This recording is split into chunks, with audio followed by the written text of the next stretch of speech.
This video summarizes the book, Science Discovers the Physiological Benefits of Continence, 1957, by Dr. Raymond Bernard.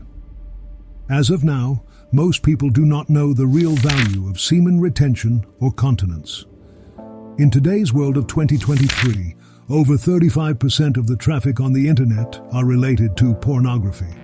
There are over 42 million prostitutes around the world, sex sells. People are worshiping the wrong God and destroying the life that our Father in heaven gave to us. But do they even know what is happening within their bodies? Do they know that each ejaculation brings us closer to becoming lesser beings than animals?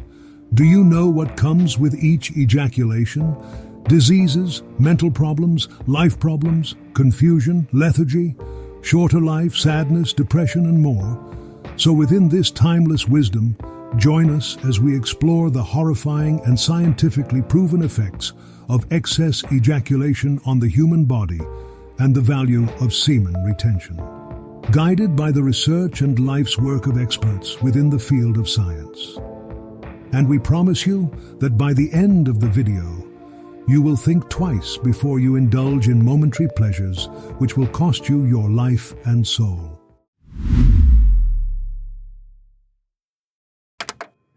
The author Dr. Raymond Bernard, in his works, Do Neuroses and Psychoses Have a Chemical Origin, 1936, states that the draining from the body of lecithin and phosphorus through the sexual act will hinder the highest intellectual achievement and debilitate the body and brain. The loss of these nerve and brain foods through sexual indulgence in any form deprives the nerves and brain of needed nourishment and leads to nervous and mental disorders.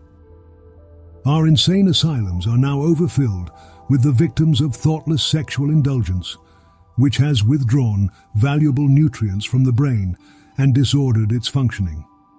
These pitiful individuals, when in possession of their normal brain structure, never realize that with each discharge of seminal fluid, they are pouring forth the very substance of their nerves and brain until a time is reached when their brain is so sapped of lecithin that it ceases to function. Measurements have shown an actual decrease in the lecithin content of the brains of the insane. This was due to previous sex indulgence, as a result of which the sex glands took up the blood's lecithin to replace expended fluids. The sexual apparatus has two functions: internal secretion, which is primary, and reproduction, which is secondary. Any other use of these endocrine organs is a perversion which will reap its penalty in the form of nervous disorder and premature old age and death.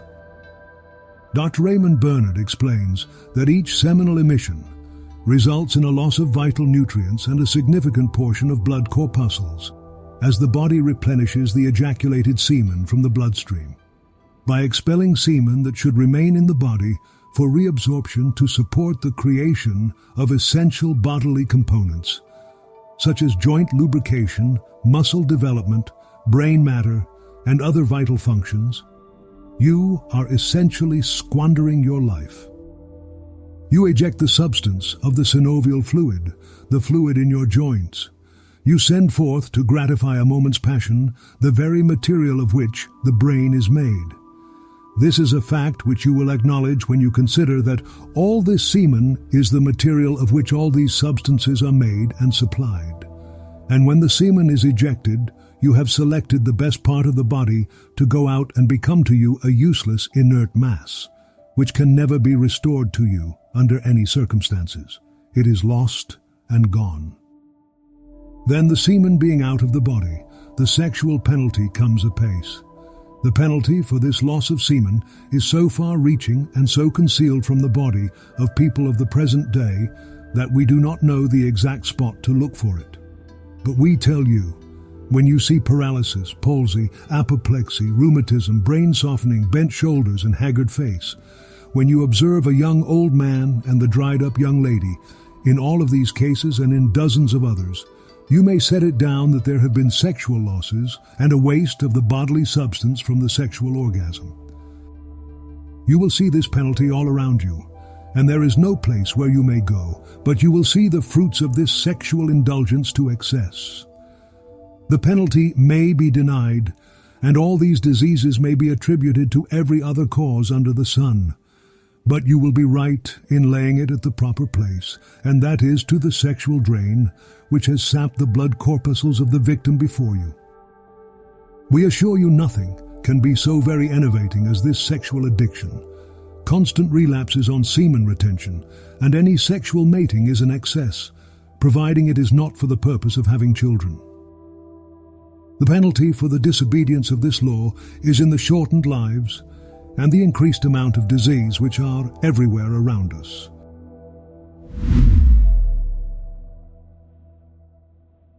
Havelock Ellis, a renowned English physician, referenced Dr. F.B. Robinson's work from Studies in the Psychology of Sex in the New York State Medical Journal.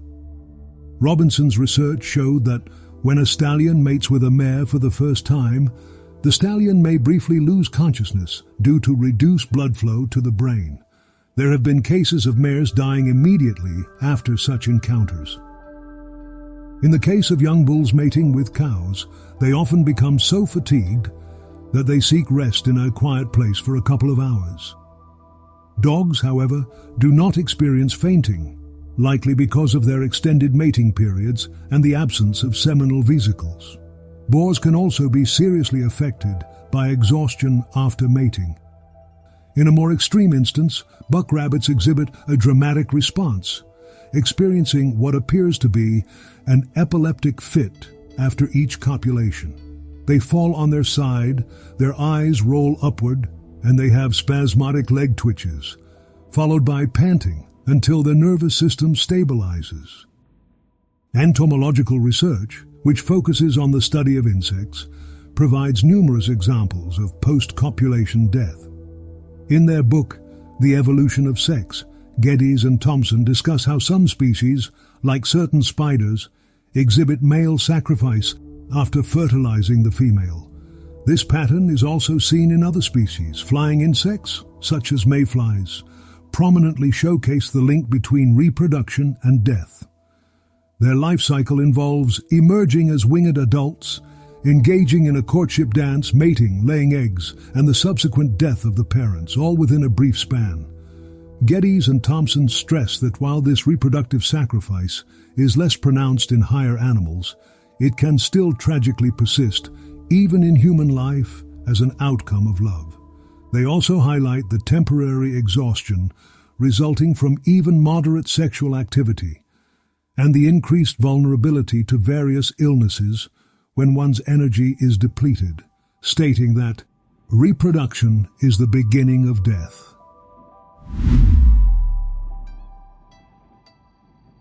According to Professor Lidston, a medical missionary, that the results of sexual excess are similar to those of masturbation, and both result from the disturbance of blood chemistry and general metabolism caused by the withdrawal from the body of the substances of which the semen is composed: calcium, phosphorus, lecithin, cholesterol, albumin, iron, and more. The increased amount of blood in the brain at this time has several times produced brain hemorrhage. Several such instances have been reported. Hoffman reports the case of a soldier addicted to sexual excess, who finally died in the act, the cerebrum having been found full of blood. Samuel Auguste Tissot, a neurologist and a physician, 1728-1797, says that this increase of blood in the brain explains why these excesses produce mania. As this quantity of blood oppresses the nerves, it weakens. They are more susceptible of impressions, and hence their debility. The debility caused by these excesses deranges the functions of all organs. Digestion, perspiration, and evacuation do not take place in their usual healthy manner. The sight is obscured. There is weakness in the back, bloody urine, deranged appetite, headache, and numerous other diseases ensure. In other words, nothing shortens life so much as the abuse of sexual pleasures. Lindor Serurio, an esteemed humanitarian, mentions a case of a man who was reduced to a complete state of emaciation in consequence of sexual excesses and nocturnal emissions. Goffredo Paris, an Italian journalist, reported a case where a man who was desirous of living with a young Italian girl whose passion was extremely ardent. He paid for his imprudence by blindness, which occurred in 8 days and which was followed by death. Max Talmy, an American ophthalmologist who is best known as Albert Einstein's tutor, said that the frequent exercise of the act of copulation leads directly to anemia, malnutrition, asthenia of the muscles and nerves, and to mental exhaustion. Persons addicted to sexual excess may be recognized by their pale, long, flabby faces, which often have tense features. They are melancholic and usually not fit for any difficult or long-continued physical or mental work. They have little power of resistance. The ill health of many women after a certain period of married life has the same cause. Max von Gruber, an Austrian scientist and eugenicist, states that reduction of the peculiar internal secretion of the testes, which is otherwise resorbed into the bloodstream. The immediate effects of sexual excess, he states, are depression, fatigue, and exhaustion. As further symptoms, there is pressure in the lumbar region, nervous irritability, a feeling of pressure in the head, stupidity, insomnia, ringing in the ears, spots before the eyes, shunning of light, a feeble trembling and actual shaking, pounding of the heart, tendency to sweating, and muscular weakness. There is also weakness of memory, neurasthenia, melancholic depression, and disinclination to physical or mental effort. The digestive activity becomes less efficient, and food is less well utilized. There is a deficiency in blood, and a lowered resistance to infectious bacteria, the tubercle bacillus in particular, for which reason sexual excess is known to predispose to consumption, aside from its tendency to drain the body of calcium. There is irritable weakness of the genitals, premature ejaculation, frequent nocturnal emissions, and increasing impotence. The more frequent nocturnal emissions that result increase the nervous irritability and exhaustion, i.e. neurasthenia. All these effects are more marked in the young and the aged. In the former, sexual excess, by its detrimental influence on metabolism and the process of growth, stunts physical and mental development, while in the aged it hastens death, often by causing heart failure. Substantial psychiatric evidence suggests a clear connection between the sex glands and the brain, with the degeneration of the brain often coinciding with a decline in sexual potency. Sir Frederick Mott, a pioneer of biochemistry, found that the testicles in 27 cases of dementia show atrophy of the seminiferous tubules and absence of spermatogenesis. The seminiferous tubules comprise the 80% bulk of the testis's mass and are responsible for developing germ cells. Spermatogenesis is the process by which sperm cell production occurs. Spermatogenesis is one of the main purposes of practicing semen retention. The similarity between the state of the testicles and that of the brain suggests that dementia might result from a premature atrophy of the gonads, commencing at puberty or early adolescence, and becoming more marked until it culminates in impotency, accompanied by cerebral involution. In this connection, it should be noted that the majority of these insane subjects studied by Mott were habitual masturbators, which practice should have a relation to their testicular degeneration, which Mott considers the primary cause of their brain involution and degeneration. Mott concluded that spermatozoa may have an internal function that is necessary for the normal metabolism of the brain, and that dementia may be due to an alteration or deficiency of their production due to degeneration of the seminiferous tubules of excess ejaculation of the semen. But the latter may result from masturbation and sexual excess in causing a chemical withdrawal from the circulation of lecithin, cholesterol, and phosphorus compounds necessary for the nutrition of the brain, as indicated by the studies of the eminent American neurologist and psychiatrist Edward Charles Spitzka. He also stated that a connection between the development of the mind and the male genitals exists is indisputable. Even if we assume that the defective development of the genital system found in brain monstrosities, idiots, imbeciles, original monomaniacs, and the periodically insane, is an accidental accompaniment of the neural maldevelopment, we must admit the convincing proof that the early extirpation of the testicles, as in eunuchs and castrated animals, exerts an influence on the mental complexion and development. The functional abuse of the male sexual apparatus is of more general importance to the alienist than its organic affections. Excessive venery, sexual indulgence, and masturbation have from time immemorial been supposed to exert a deleterious influence on the nervous system and may provoke insanity, partly through their weakening effect on the general nutrition. That there is a close connection between pathological nervous states and the sexual function is exemplified in the satyriasis of mania and in the early stages of paretic dementia, as well as in the sexual delusions of monomania and abnormal genital sensations of that condition. In the former case, the sexual exaltation is a result. In the latter, the genital sensations are collateral phenomena of the psychosis. But there are certain cases in which, while an original predisposition may have existed, masturbation is the factor responsible for the production of insanity. In his work, Masturbatic Insanity, Dr. Spitzker presents a study of 12 cases of insanity, all of which he attributes to masturbation. He claims that the occurrence of psychosis as the result of masturbation is primarily due to arrested brain nutrition. This results from the withdrawal from the circulation of brain-nourishing lecithin and other phosphorus compounds through excessive seminal discharges. For we must remember that lecithin is a chief constituent of the myelin sheaths of nerve cells and essential for their activity, during which it is consumed, for it is the nerve oil that keeps the fire of nerve and brain activity burning.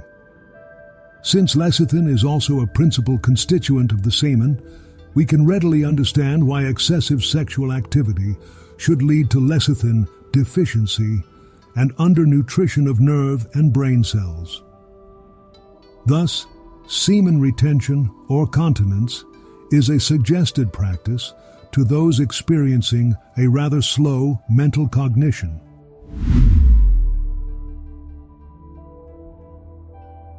These considerations indicate that all loss of semen, whether through coitus, masturbation, or nocturnal emissions, are at the expense of the brain, and this effect is most detrimental during childhood and before maturity, when the brain is in the process of growth. Chakraborty, an Indian doctor and reproductive health specialist, discussing the adverse effect of seminal losses upon the brain, writes, "The loss of concentration of lecithin and phosphates becomes a serious drain on the nervous system. Lecithin and phosphates are the principal components in the structure of the brain. Semen retention or continence results in a greater supply of lecithin, cholesterol and phosphates in the blood, and consequently in the brain." Brown-Sequard, a Mauritian physiologist and neurologist, has shown that testicular secretions increase nerve and brain vitality. No adequate comprehension of the sexual question can be had without understanding the chemical composition of the semen and spermatozoa. When it is realized that they contain in high concentration phospholipins essential to the nutrition and normal functioning of the central nervous system, it will be realized that withdrawal of these substances from the body by seminal emissions must have an adverse effect on the nutrition of the brain and nerves, predisposing to neurasthenia and other nervous and mental affections. Here we have the biochemical basis for a new neurology and psychiatry.